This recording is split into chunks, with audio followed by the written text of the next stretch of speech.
Welcome to Into the Night. I'm Nari, your guide on today's excursion down a twisted path. Be careful not to get lost. Be it dark or light, it's easy to lose your way. Are you ready? Then let's begin.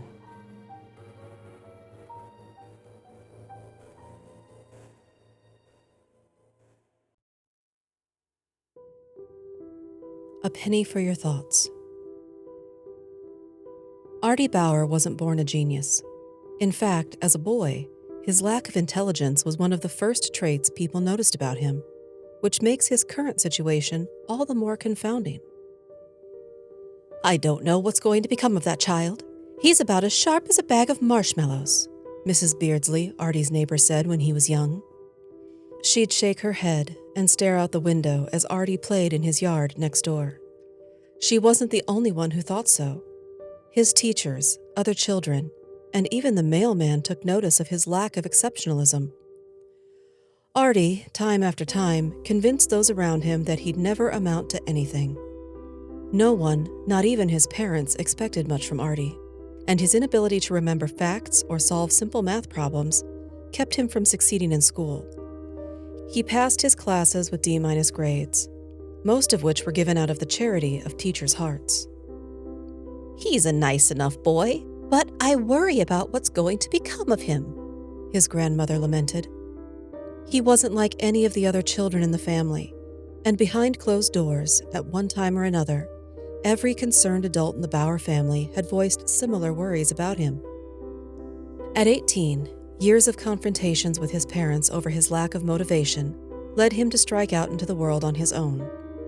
While deficient in many areas, Ardie was adeptly stubborn and independent. No one is going to tell me what I can or can't do with my life. That type of can-do attitude led him to a life of panhandling on the streets to survive. Instead of reconsidering what his parents offered him, Ardie embraced the challenges he faced. Bad weather, lack of food, and dangerous cohorts were no deterrent. He lived life on his terms. Danger on the streets posed a real problem, however, and Ardie soon fell victim to an assault on a chilly October afternoon. He'd made quite a haul that day and walked along in good spirits. Deep in thought over whether he should buy a can of cold pork and beans or splurge and buy a burger and fries, Ardie didn't notice the three men following him until it was too late. Suddenly, they were upon him. Ardie never made an imposing figure, and attempting to fight off three large men only infuriated them. They overpowered the boy, knocking Ardie to the ground where his head hit the curb. They kicked him in the head and ribs until he was unconscious. Then they rifled through his pockets and took every dime he had. Hours later, Ardie woke up cold, beaten, and stiff. Sharp pain in his ribcage made any movement difficult. Still, Ardie knew that he could not remain on the pavement with temperatures continuing to fall. Hypothermia would kill him as surely as any injuries he'd sustained. Blood oozed from gashes on his head, and he felt dizzy and wobbly. At first, Ardie wasn't even sure what happened to him, but as the fog cleared from his pounding head, he remembered the men. Dejected, he limped his way back to the homeless encampment. With empty pockets, thoughts of canned beans and burgers evaporated. He was lucky to be alive. He crawled into his sleeping bag and fell into a fitful sleep. In his dreams, he replayed the attack in his mind. Each time, the details became clearer and more intense. The next morning, he could barely breathe. The stabbing pain from his ribs made him wish he could stop breathing altogether. But even Ardie knew that couldn't happen. If he remembered anything from high school science class, it was that you have to breathe. For 3 days, Ardie did nothing more than sit as still as he could. Mad Hattie, normally a woman the other homeless camp residents avoided, became his saving grace. Hattie, I don't know what I'd do without your help. Hattie blushed. No need to thank me. I've been in a bad fix before, and I know what it feels like to need help. Right now, drink some more of this soup. Ardie knew Mad Hattie had little excess to spare. Her overall appearance and tendency to mutter and mumble to herself limited the amount of money she made panhandling. She's the kind of person folks cross the street to avoid. I'll make this up to you, Hattie. No, times are hard for everyone. Don't worry about that. Just get better. Ardie made up his mind, however, that once he was on his feet again, he would make sure Hattie was taken care of. By the end of the week, Ardie recovered well enough to go back to panhandling. The pain in the back of his head still throbbed, but survival demanded he bring in money, and quickly. He would need to power through the aches and dizziness because he couldn't live off Hattie's charity any longer. Clearly, he was eating what little food she had for herself. Located on a busy intersection, he set up shop for the day. Something about his youthful face caused strangers to stop and take pity on him. The wounds, while healing, made him look like even more of a sympathetic character than before. He certainly looked down on his luck. A woman with an attaché case in a well-cut suit stopped and handed him money as she hustled by on the crowded sidewalk. She didn't make eye contact with Ardie. Most people avoided coming to terms with the downtrodden humanity in front of them. Many ignored them altogether, but some tossed money and quickly walked away. The woman was deep into a phone conversation about stock options and ETF movements in the market. None of that meant anything to Ardie. He reached out his hand as she slipped a $20 bill into his palm. A wave of dizziness overtook him, followed by a sensation he'd never experienced before. Everything went black. When he came to, his thoughts were no longer solely his own. The woman's memories ran through his head as though he'd lived her life too. For once, he had knowledge, even about topics he hadn't known existed. Suddenly, Ardie understood the mechanics of Wall Street because the woman worked as a stockbroker.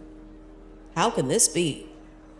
Ardie looked around, expecting others to notice the monumental change in him. Passers-by continued on their ways, however, without giving a second glance to Ardie. What in the hell is going on? Left feeling woozy and out of sync, Ardie decided to return to the homeless camp to rest. The sudden understanding of a topic he'd never even been exposed to in the past unsettled him. The experience left him overwhelmed and exhausted. Maybe a good night's sleep is what I need to get back to normal. The next day, Ardie still hadn't lost his insight into stock trading, but he was determined to return to his intersection. I don't even know if any of this information is real. What if I'm just hallucinating? No one was in a charitable mood for the first few hours. Finally, a man in a blue blazer tossed him a $10 bill as he walked by, staring straight ahead to avoid awkward eye contact with the destitute beggar. Ardie picked up the bill, and the same wave of vertigo from the day before washed over him.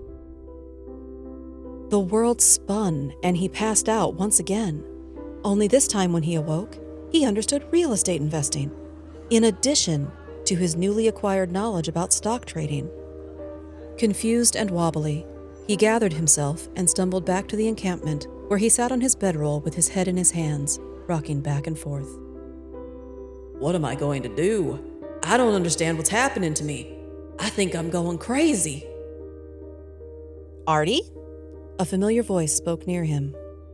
Looking up, he saw Mad Hattie looming above him, nervously running her hand across her other arm, as if trying to keep warm.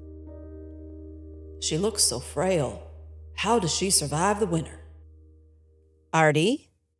Yes? Are you okay, son? Are you needing a doctor? No doctor. He continued rocking back and forth. You don't look so good. Would you want to talk about it? I'm a pretty good listener. Ardie peered into her wrinkled face. The sun created a halo behind her head, full of scraggly, graying hair. Hattie, I don't know how to explain it. I think I'm going crazy. Ardie felt uncomfortable saying the word to a woman everyone else thought was off her rocker. He winced. Hattie, however, was unfazed by his remark. Tell it to me in pieces then, and maybe we can stitch it together so that it makes sense. Ardie smiled and patted the bedroll next to him, encouraging Hattie to sit next to him. Once she settled in by him, he told her about the strange experiences he'd had the past 2 days. Hattie sat silently, nodding from time to time, as Ardie explained his newfound abilities the best he could. When he finished, she said, Let's do an experiment.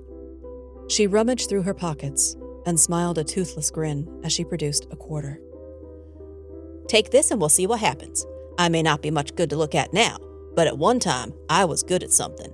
You tell me what it was. Ardie held out his hand, and Hattie dropped the coin into his palm.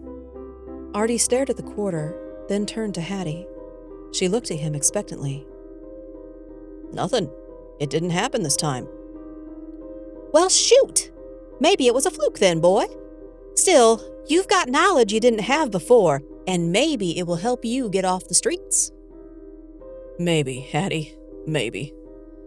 Or maybe it was because I gave you a coin and they gave you bills. That could be.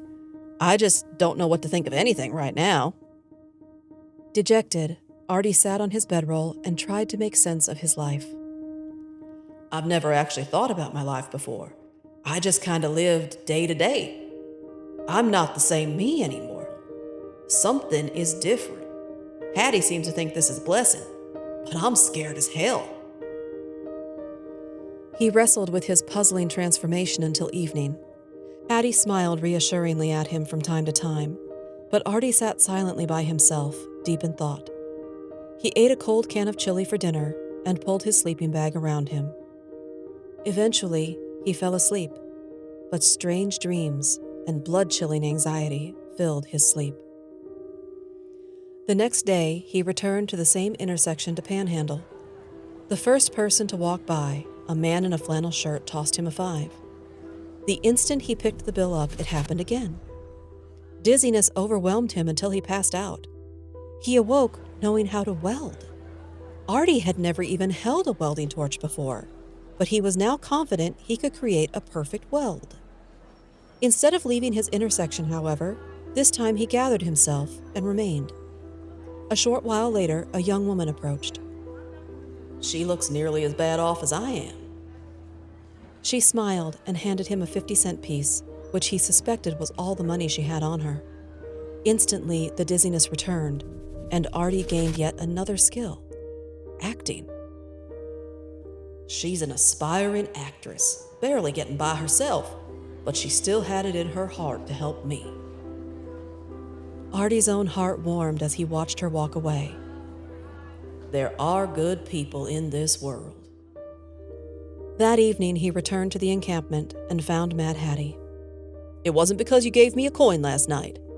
He held up the 50-cent piece to show her. I got this today, and the girl who gave it to me was an actress. Guess what I can do now? Ardie gave Hattie an exaggerated bow. All the world's a stage, my boy. Hattie's laughter could be heard several tents away, and onlookers stared in her direction. But you know, Ardie, there must be a reason this keeps happening to you. If it's not the type of money you're given, then what is it? I don't know. There has to be a reason why it happens with other people, but not with you. The two sat quietly next to each other for a few moments. I got it, Ardie. Hattie grabbed his hand and shook it. It isn't what they give you, it's why they give it to you. Think about it. Ardie's brow wrinkled. I don't follow you, Hattie. Don't you see? I gave you the money to see what would happen. You weren't panhandling, though. Every time it happened to you, you're begging on the street. For whatever reason, this only happens when you're asking for charity. Ardie's eyes widened. That's it. Hattie, that's it. Now, son, we need to figure out how you can make use of this new skill of yours.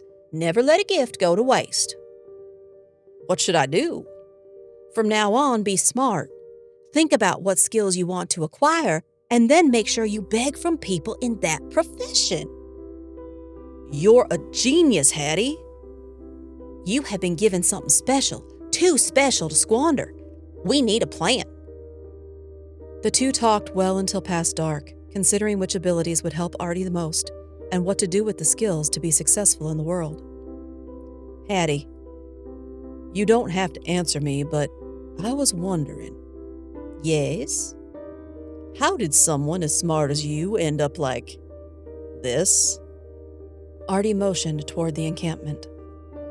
I used to be somebody, I did.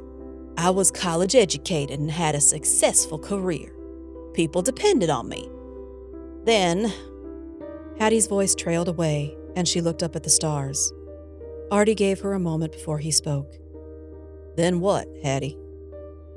life is sometimes a series of one bad turn after another, and it can take a toll on a person. Hattie's hand trembled, and Ardie took it in his. You don't have to tell me. I'm sorry I asked. She squeezed his hand. No, it's okay. You're the first person who's cared enough to ask. Hattie took a jagged breath before continuing. I was married and had a perfect life. We had a little boy. His name was Ryan. He'd have been about your age right now if he was alive. Hattie paused to wipe away a tear. It was raining, and I should have been more careful.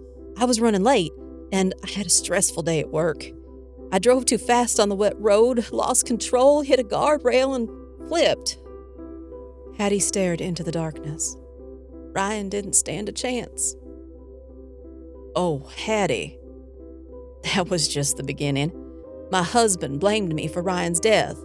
He didn't need to. I blamed myself enough for both of us. I became a pariah to him. He wouldn't look at me, and if he did, he had hate in his eyes. So much hate. Ardie patted her arm. Jeff divorced me, and I broke, Ardie. I just broke. I'd heard of a nervous breakdown, but I never thought I'd have one until my world shattered. I lost my job, my self-respect, and everything else. Drugs and alcohol made me think I felt better, but they really just made everything worse. She paused. And that's how the spiral started that landed me here. Ardie sat silently. No wonder she lost her mind. I'm here for you. I care, Hattie. I think that's why I like to help you, Ardie. You remind me of my Ryan. I promise, if we make a ton of money through these weird skills I keep getting, I'm sharing it with you, Hattie. You'll never live on the streets again. We'll buy a house, and it'll be yours too. From that moment forward, the two devised a strategy. They traveled to places far and wide to expose Ardie to all the knowledge the best and brightest had to offer. Law, medicine, business, the arts, psychology, and literature. Ardie then applied what he knew, and soon was on his way to earning more money than he'd ever dreamed of making. Hattie was his only trusted friend, but Ardie became adept at social networking. This self-made millionaire entered into the national spotlight, and everyone wanted to know him. Ardie frequently gave to charity, and his reputation as a philanthropist opened many doors for him. The source of Ardie's wisdom, however, remained panhandling. He continued to work in select areas to gain more knowledge. Along the way, he picked up other attributes, such as compassion and empathy. He understood why people made poor decisions, and he aided those needing a helping hand. Unfortunately, charity and goodwill weren't the only characteristics he acquired. For every good attribute, he gained an evil one. Manipulation and deceit, two skills Ardie never previously developed on his own, seeped into his heart and soul. Nowhere was this more evident than when he chose politics as his next realm of expertise. The subtle changes in Ardie as he learned the art of working the halls of Congress concerned Hattie. Son, I'm worried about you. You're changing. You're losing some of your goodness. Ardie scoffed at her comments. I know what I'm doing, Hattie. It's not just for me, remember that. I'm doing it for you, too. Hattie refrained from talking with him about it, but she worried nonetheless. Signs that evil was gaining the upper hand in Ardie's personality troubled her, but what was she to do? He was her only friend in her life, and she reminded herself that he performed many philanthropic good deeds. Years passed, and Ardie's power increased exponentially. He was rich, famous, and a braggart, but people loved him. Men idolized him, and women pursued him. Everyone wanted to be him. The problem was, neither they nor he knew who Ardie Bauer was anymore. He was everyone at this point, but not himself. He became consumed by the memories and abilities of 1,000 other people. When was enough knowledge enough? The answer to that was one thing Ardie didn't know, so So he continued panhandling in disguise and adding to his skill set. His notoriety spread around the world. Newspapers, magazines, and talk shows featured him. Everywhere he went, people were at his feet, practically worshiping the man. And now, Ardie had a plan. New York City looked especially vibrant on that day as Ardie strode into the United Nations building. Standing before the delegates from countries all over the world, the Secretary General of the UN introduced him. Ladies and gentlemen, the President of the United States, Mr. Ardmore Bauer. Ardie basked in the applause, nodding and waving to the cheering crowd of dignitaries. He knew what no one else in this room knew. Today, his new world order began. A cautious observer would have noticed the sinister upturn to his lips when he smiled for the cameras and adoring crowd. But the audience was in awe of Ardie and looked no further than their own interests. Only Mad Hattie knew what everyone else should have remembered. Absolute power corrupts absolutely. Here we are, on the precipice of disaster. Our lives now irretrievably altered because of a strange twist of fate. A mugging gone wrong gave Ardie Bauer an ability no mortal man should possess, and we gleefully follow him into the darkness of our own domination.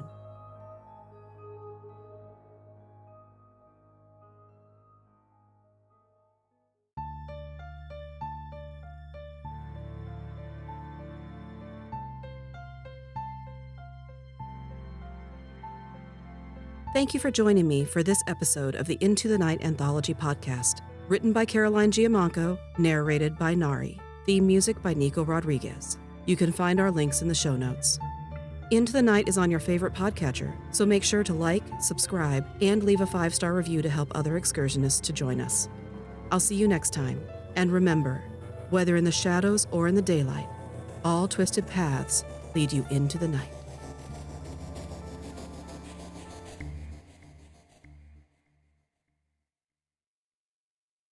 Hi, excursionists. I'm so glad you stayed. If you ever wonder what I'm working on when I'm not here, you can find my current and past projects at narinarrates.com. That's also where you can sign up to be a story in my library, where every story somehow finds its way back home.